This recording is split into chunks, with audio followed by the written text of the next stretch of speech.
Was a quiet summer night in a small cartoon town. 12-year-old Max couldn't sleep.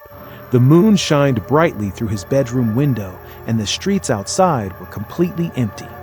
As Max stared outside, something strange caught his eye.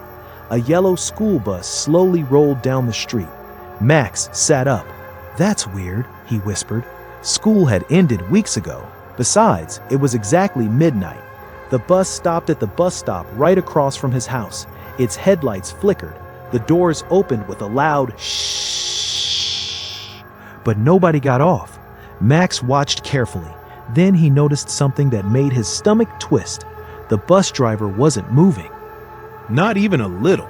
The driver sat perfectly still with a huge smile stretched across his face. Max rubbed his eyes. Maybe he was imagining things. Suddenly, the driver slowly turned his head and looked directly at Max's window. That smile never disappeared. Max quickly ducked below the window. His heart pounded. A few seconds later, curiosity got the better of him. He peeked again. The bus was still there, but now several children were sitting inside. Max froze. The seats had been empty before.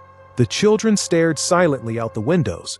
Their faces were pale. Their eyes were completely black. Then all of them smiled. At the same time, Max nearly screamed. The bus doors opened again. A mechanical voice echoed through the street. "Max, it's time for school." The boy's blood ran cold. How did they know his name? His room suddenly became freezing cold. The lights flickered. The voice came again. "Max, we are waiting." Then something even worse happened. One of the children slowly pointed toward Max's house. The others followed. Every single finger pointed directly at him. Max slammed the curtains shut.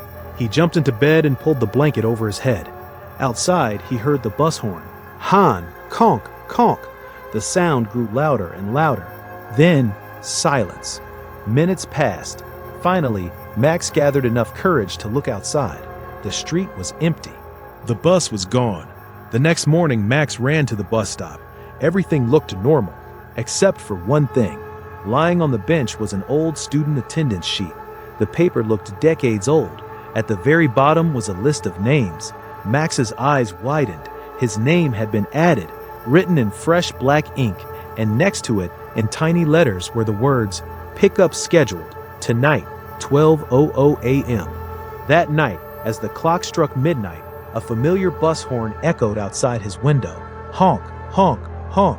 And this time, the bus wasn't empty.